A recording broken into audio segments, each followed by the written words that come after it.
것입니다. 자, 오늘 우리 에스겔서 34장으로 들어갑니다. 23절, 24절 같이 읽겠습니다. 내가 한 목자를 그들 위에 세워 먹이게 하리니 그는 내 종 다윗이라. 그가 그들을 먹이고 그들의 목자가 될지라. 나 여호와는 그들의 하나님이 되고 내 종 다윗은 그들 중에 왕이 되리라. 나 여호와의 말이니라. 34장은 내가 반드시 심판한다, 또 심판함으로 새롭게 한다. 그것이 34장이에요. 그래서 시작하자마자 내용이 반복된다 그렇게 생각이 그렇게들 많이 하는데, 내용을 반복하는 게 아니고 기소와 선고예요. 그래서 똑같은 걸 반복하는 것 같은데 읽어보시면 그 말투가 다릅니다. 말투가. 그래서 전반부에서는 16절까지 전반부에서는 이제 기소를 하고 이렇게 너희가 잘못했다. 그래서 그 다음에 선고 부분은 그러므로 그 잘못된 것에 대해서 내가 이렇게 한다. 그렇게 나오는 거죠. 그래서 시작이 양쪽이 보면 거의 뭐 이렇게 같이 평행해요. 이스라엘 목자들에게 예언하라. 이쪽은 목자들아 여호와의 말씀을 들으라. 그러므로 내가 너희를 이렇게 심판하는 이것을 들으라. 이제 그런 얘기죠. 또 이쪽에서는 양떼는 안 먹이고 자기만 먹는 목자들, 양떼를 먹이는 것이 마땅한데 살찐 양은 잡아먹고 털은 입으면서도 양떼는 먹이지 않는다. 그렇죠? 이쪽에 가면 또 내용이 똑같이 반복되는 것 같이 보이죠. 내 목자들이 내 양을 찾지 않고, 여기는 이제 찾지 않고가 나오는데 자기들만 먹고 양떼는 안 먹이고 내가 내 목자를 대적하여 내 양떼를 찾는다. 다시는 양을 못 먹이고, 그러니까 목자직을 박탈하는 거죠. 그리고 자신들도 이제는 못 먹게 된다. 그렇게 하시죠.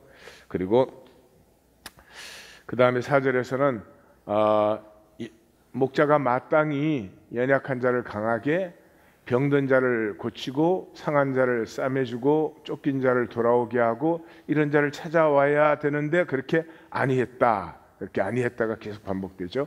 그래서 결론이 포악으로 다스렸다. 이쪽에 그 선고 부분에 가면 잃어버린 자를 그렇게 안 했기 때문에 잃어버린 자를 이제 내가 찾으며, 쫓기는 자를 이제 내가 돌아오게 하며, 상한 자를 내가 싸매주며, 병든 자를 내가 이제 강하게 한다. 그래서 살찐 자, 강한 자 없애고 같이 먹어야 되는데 자기만 먹은 그 살찐 자, 강한 자를 없애고 정의대로 양떼를 먹이리라. 그러니까 똑같은 거 반복하는 것 같은데 이쪽 선고 부분에서는 그러므로 내가 무엇을 한다 하는 게 말투가 끝에서 그렇게 바뀌죠. 또 5절과 8절 상을 보면은 목자가 없으므로 흩어져서 덜짐승의 밥이 되었다.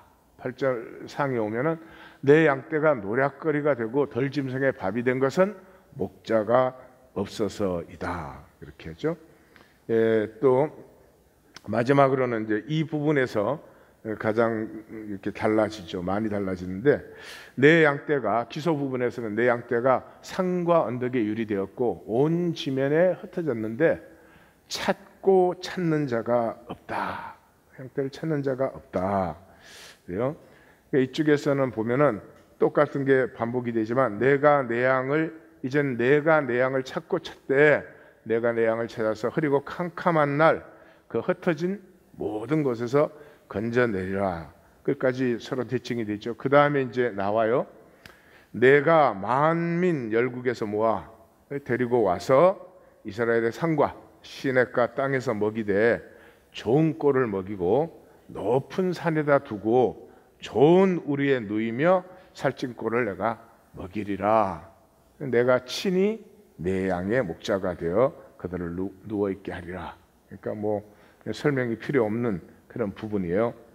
자, 그 다음에는 이제 17절에서 22절은 내가 결탄코 심판한다.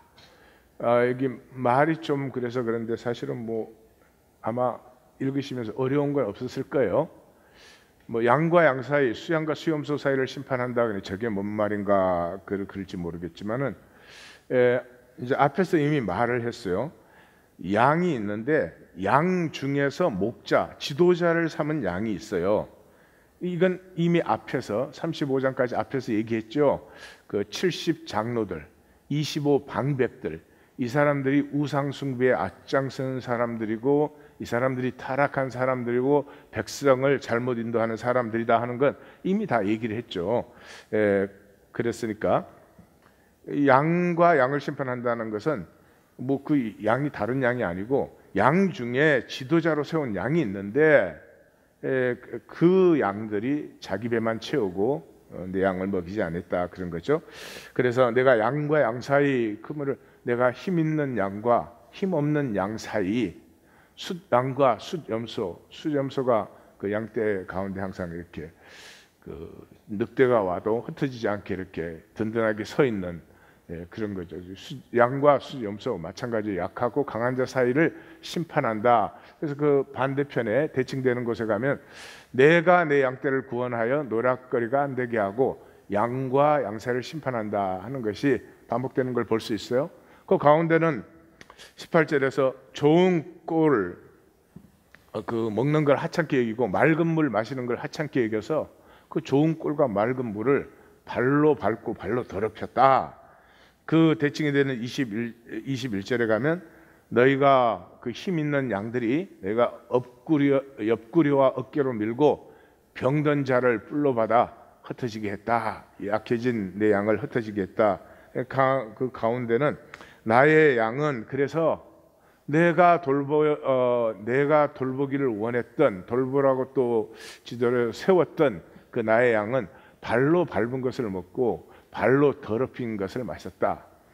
그러므로 내가 반드시 살찐 양과 지금 내 양은 파리해진 양이죠. 파리한 양 사이에서 심판한다. 이제 그거죠. 또 뭐 별로 설명이 필요 없는 내용이죠. 그리고 이제 23절, 24절에서 내가 한 목자를 그들 위에 세우는데 그는 내 종 다윗이라 그가 그들을 모이고 그들의 목자가 될지라.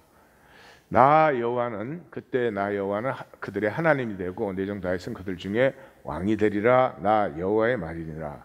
그러니까 목자가 하나님을 대신해서 하나님의 다스림을 잘 다스렸을 때 하나님은 그 중에서 하나님이 되시는 거죠. 목자의 임무라고 할 수 있겠죠. 목자의 임무는 하나님을 하나님 되게 하는 것이다. 근데 지금 이스라엘의 목자들은 하나님을 하나님 되게 못했죠. 자, 그 다음에 이제 구원의 약속이 나옵니다. 뭐 풍성한 약속들이 나와요. 제일 첫 번째는 화평의 언약을 맺는다.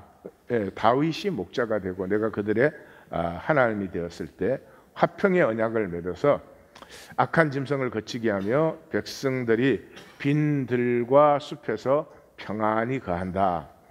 그 다음에는 26절 복을 내려서 내가 이스라엘은 산지의 사람들이죠. 그 출애굽해서 하나님이 팔레스타인보다 사실은 50년 먼저 팔레스타인 땅에 도착하게 만들어줬어요. 그래서 불순종 안 하고 광야 돌지 않았으면 이스라엘이 이 가나안의 산지와 평지를 다 차지하고 그것에 잘 살았을 텐데 광야에서 불순종해가지고 40년을 뺑글뺑글 도는 사이에 어떻게 됐어요? 블레셋이 시피뿔이 이 바다를 통해서 들어와서 평지를 차지했죠. 그래서 이스라엘은 산지의 자리를 해서 이스라엘의 하나님은 산의 하나님이다. 뭐 그런 말도 나오는 거예요. 그래서 내 산 사방에 복을 내리며 할 때는 시온산뿐만 아니라 사실 이스라엘을 얘기하는 거죠. 이스라엘 사방에 복을 내리며 때를 따라서 복된 선악들을 내린다. 그러면 내가 여호와인 줄 너희가 안다. 어떻게? 밭이 열매를 맺고 땅이 소산을 내고 또 그 땅에서 평안하고 멍에를 꺾어 그 종사원자의 손에서 구원한다. 그래서 다시는 놀라지 않는다. 이방의 노략거리가 되지 않고 짐승의 위험이 없고 평안히 거주한다. 또 다시는 수치가 없다. 파종할 좋은 땅을 내가 일으켜주고 그 땅에서 기근으로 멸망하는 일이 다시는 없다. 그래서 총 결론은 다시 또 글러오죠. 알리라, 세 가지를 알아요. 뭐를 아나? 내가 여호와 그들의 하나님으로 그들과 함께 있는 줄을 알게 되고, 두 번째, 그들이 이스라엘 족속 내 백성인 줄 알게 되고, 이 세 번째 부분은 개역 번역 보면 표현이 조금 이상하지만 그래도 또 읽어보면 당연해요. 내 초장의 양, 그 양이 내가 양 말한 거 아니다. 사람, 인자들을 말한 거다 이 말이죠. 내 초장의 그 백성들이, 사람들이 나는 너희의 하나님인 줄 이렇게 알게 된다. 이것이 이제 34장 전체입니다. 그래서 내용은 아주 당연한 내용이에요. 한 가지 특징이 중심에 있는 이 23절과 24절에서 내가 한 목자를 세우는데 다윗을 세운다 하는 얘기가 이 34장의 핵심 부분이죠. 사도행전에서는 그렇게 말을 하죠. 내가 이새의 아들 다윗을 만나니 내 마음에 맞는 사람이라. 마음에 맞는다는 건 가슴이 통한다는 거죠. 그렇죠? 예? 가슴이 통하는 사람은 잘 맞는 사람이죠. 가슴이 통하는 사람이라 내 뜻을 다 이루리라. 우리가 사는 것은 하나님의 뜻을 이루기 위해서 사는 것입니다.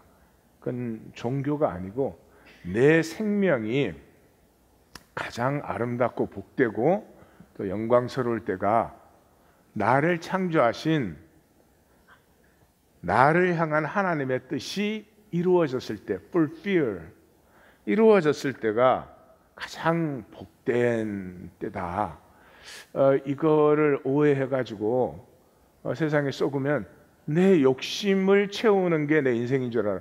욕심 채우면 다 허무하죠. 욕심 채우면 다 허무하죠. 욕심 채우고 그 욕심이 무슨 욕심을 채웠든지 너무 자랑스럽다 나는.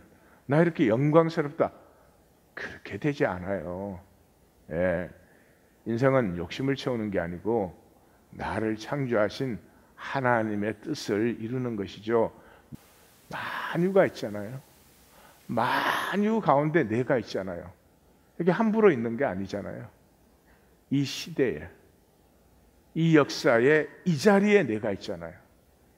그러면 내가 이 역사, 이 시간, 이 자리에 이 모습으로 있다고 하는 것은 어떤 의미가 있는 것이죠. 그냥 있어도 좋고 안 있어도 좋다. 그건 산 게 아니죠. 반드시 의미가 있습니다.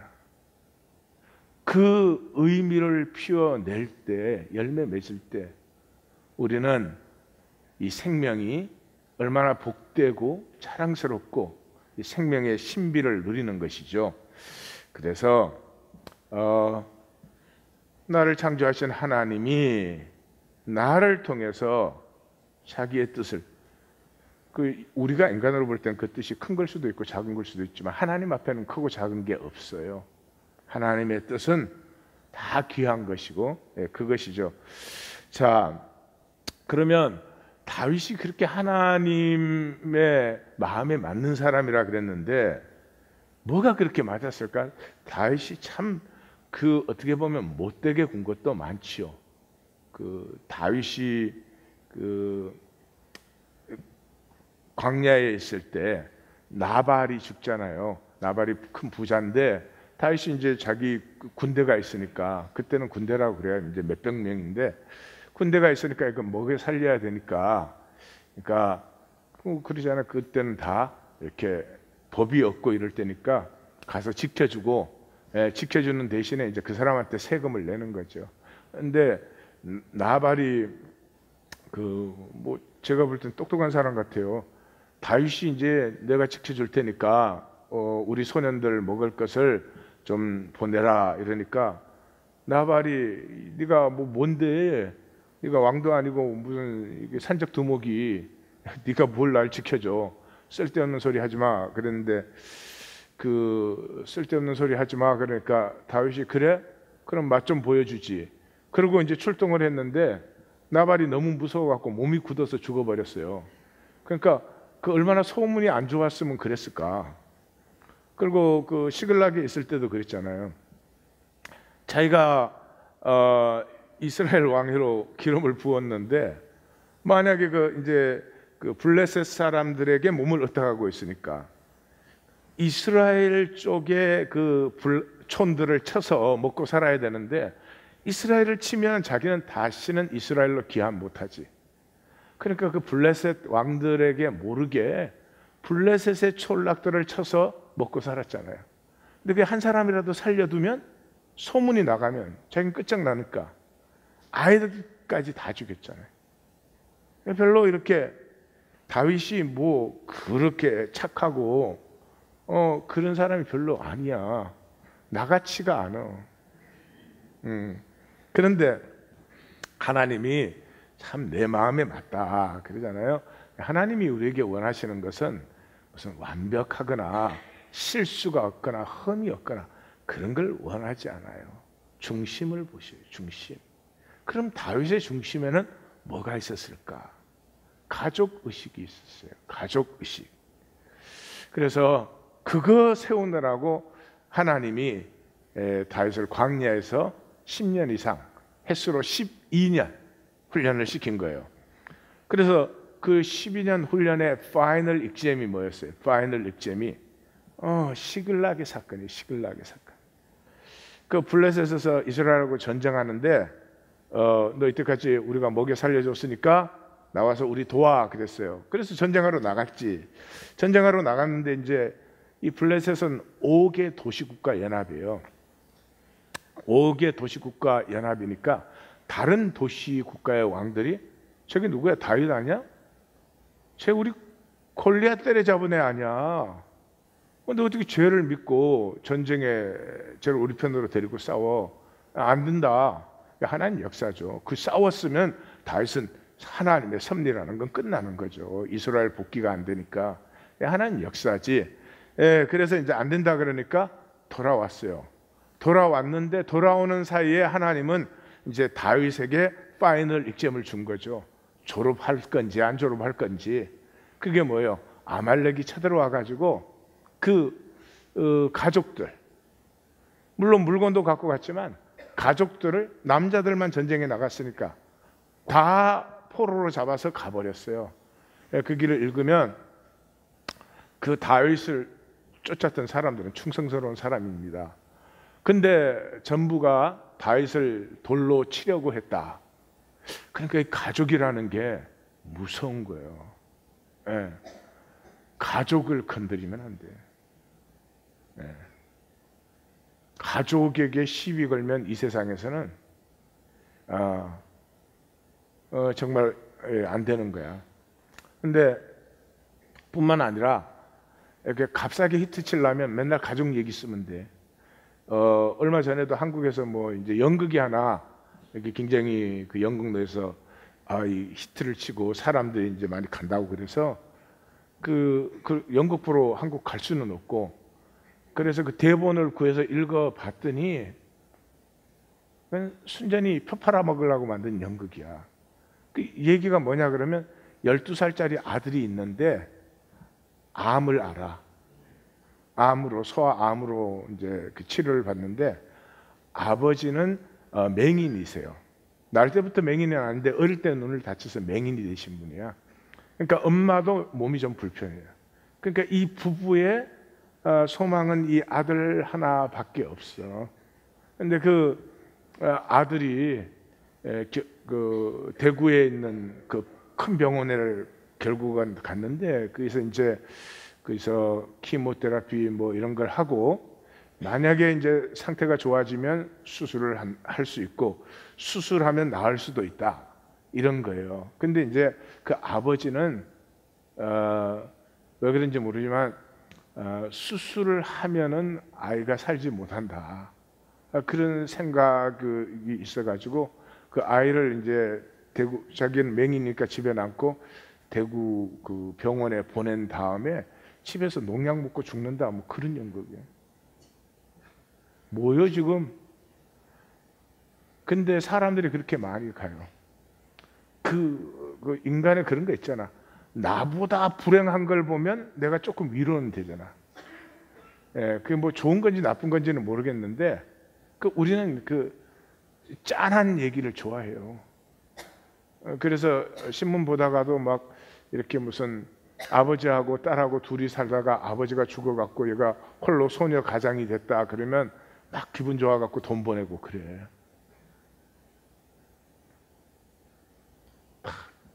인간끼리의 게임.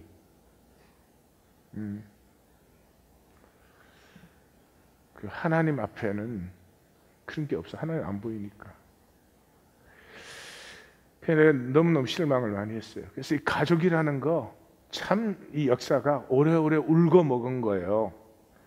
그래가지고 이제 가족을 뺏기니까 다 이제 다윗을 죽이려고 하니까 다윗이 소리를 쳐 울되 울 기력이 없도록 울었더라. 다윗의 일생에 가장 큰 위기. 다윗의 일생에 그때까지 사실 뭐 어려움이 많았지만 불만은 별로 없었을 거예요.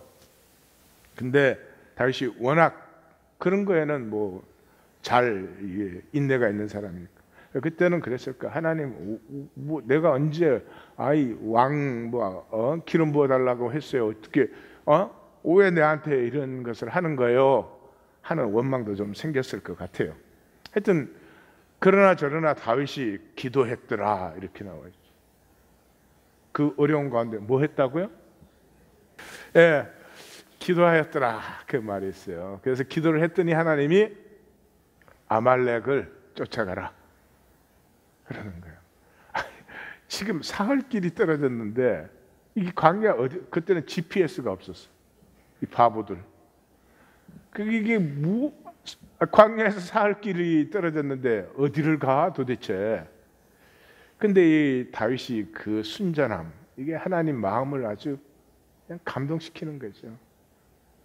말씀대로 쫓아가요. 쫓아가는데 부솔 시냇가를 건너면 광야야.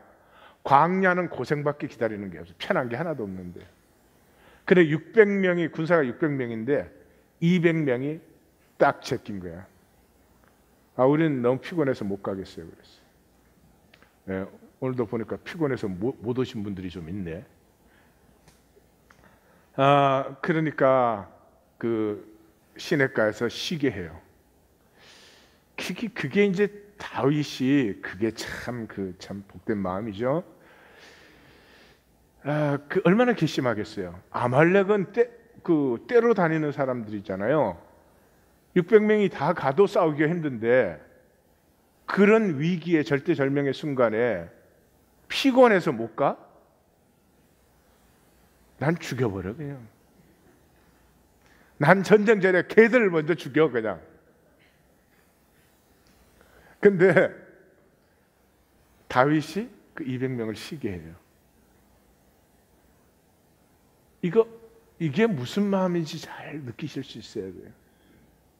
근데 가서 하나님 약속했으니까 승리하고 가족들을 다 찾아요. 전리품까지 가지고 돌아와. 근데 돌아오는데 400명이 그러는 거지. 가족은 돌려주자. 그것도 이스라엘이니까 그게 그런 거야. 가족은 돌려주자. 그렇지만 우리는 목숨 걸고 싸웠는데 전리품까지 쟤네들을 안 간다고 제낀 애들을 왜 주냐? 못 준다. 그랬더니 다윗이 위대한 말을 그때 하죠. 이 일에 누가 너희에게 너희 말을 누가 듣겠느냐?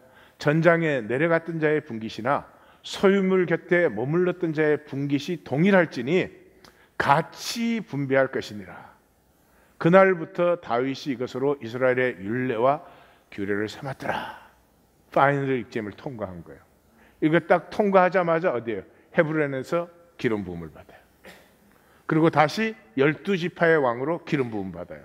근데 그 성경 읽어보시면 알겠지만 헤브론에서 기름 부음 받을 때도 12지파의 기름 부음을 받을 때도 피 하나 안 흘리게 했어요.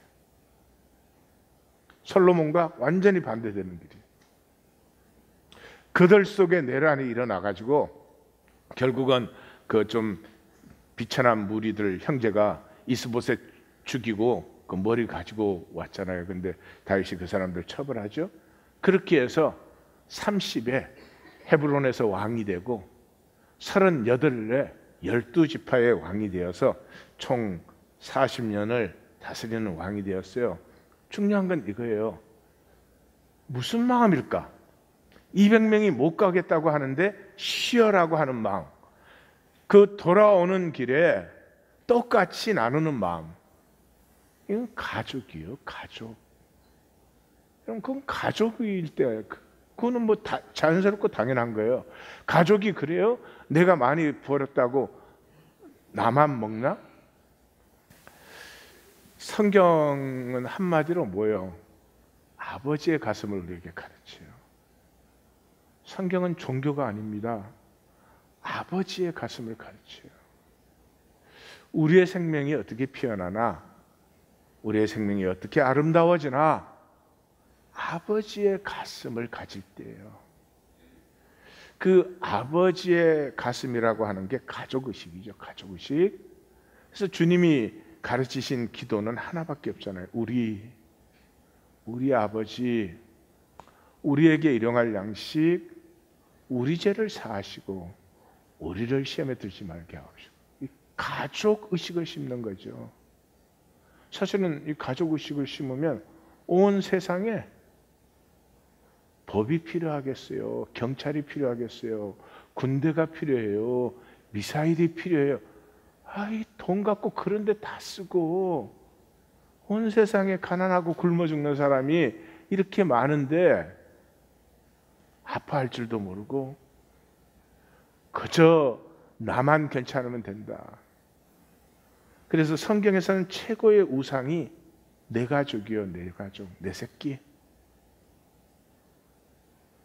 가족 의식을 가르치기 때문에 최고의 우상이 내 가족이에요. 그래서 참 인간에게는 이게 힘든 것이죠. 저에게도 마찬가지입니다. 아까도 말씀드렸지만 이 역사는 가족을 담보로 이루어진 거예요. 좀 크든 작든 내 가족은 살고 네 가족은 죽어야 된다는 거예요. 그게 인간 역사죠. 그래서 제가 알기로 세계의 위대한 가르침 중에서 예수님이 그렇게 말해요. 내게 나오는 자는 자기 부모와 처자와 형제와 자매와 더불어 자기 자신까지도 미워하지 아니하면 내 제자가 될 수 없다. 이건 세상의 훌륭한 스승들의 가르침 중에서 이런 가르침은 없어요. 어떻게 가족을 미워하라고 해? 가족을 미워하라고요. 이 말씀을 제가 드리는 것도 죄송하고 미안한 일이에요.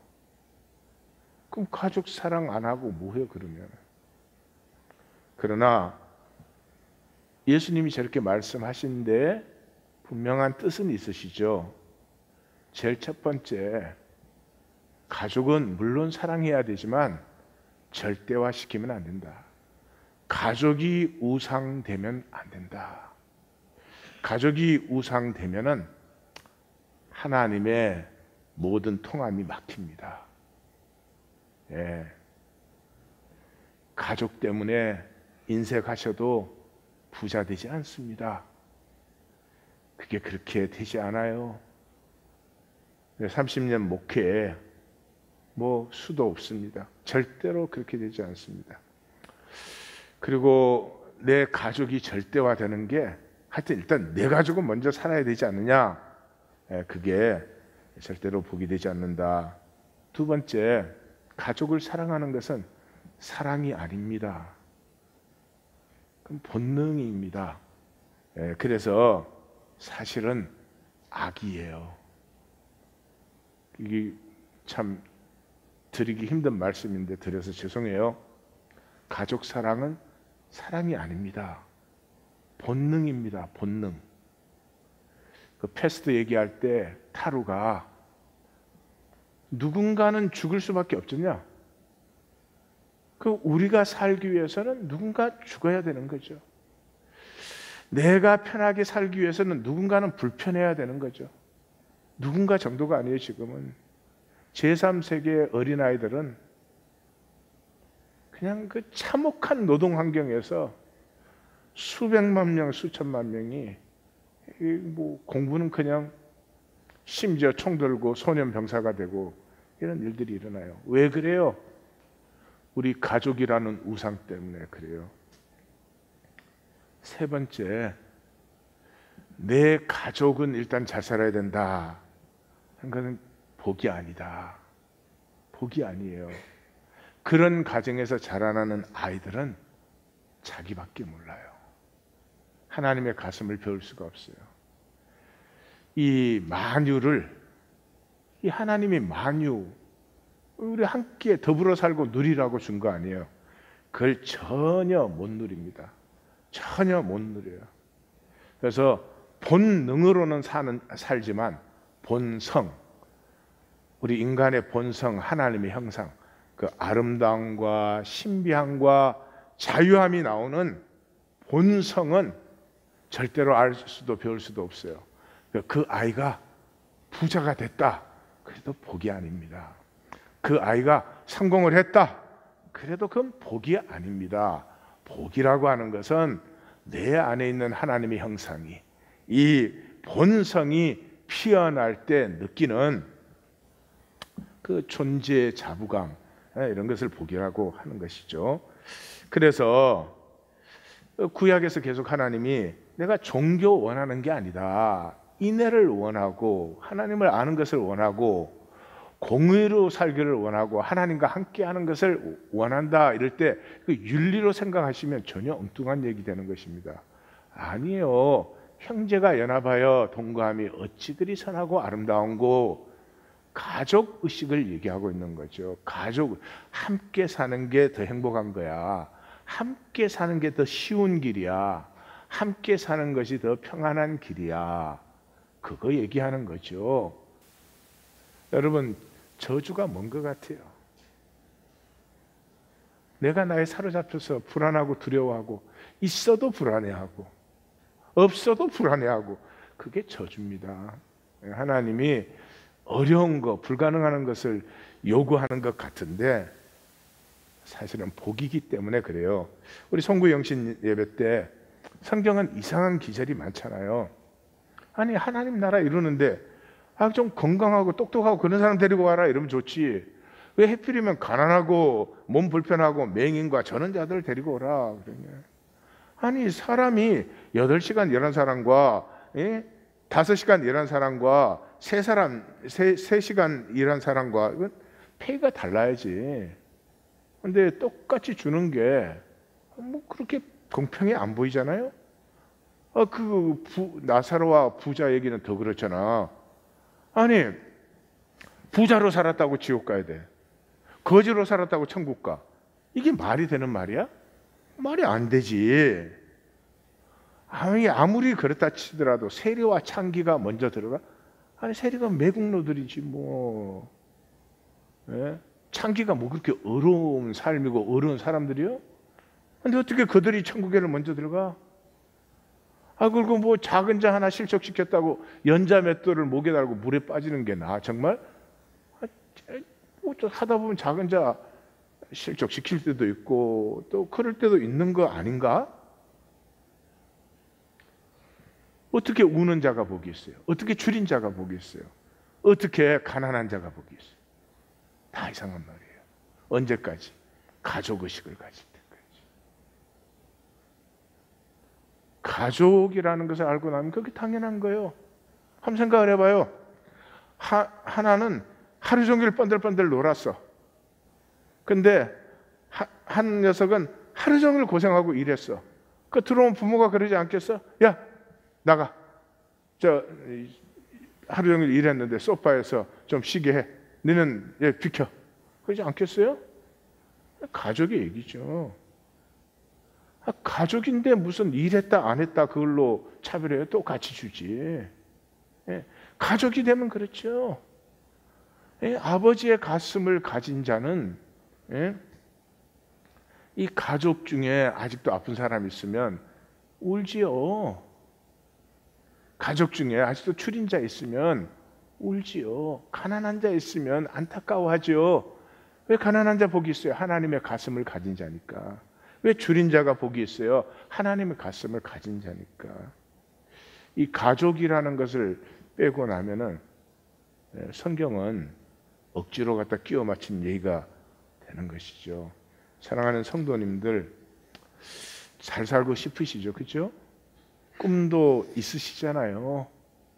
그리고 한 생에 보람 있게 의미 있게 살고 싶잖아요. 그거 다 어디에서 패할까요? 그거 다 어디에서 패하고 우리는 이렇게 참 억눌리고 가난하고 일 하나만큼 못 해보는 그런 삶이 되었을까요? 욕심 때문에.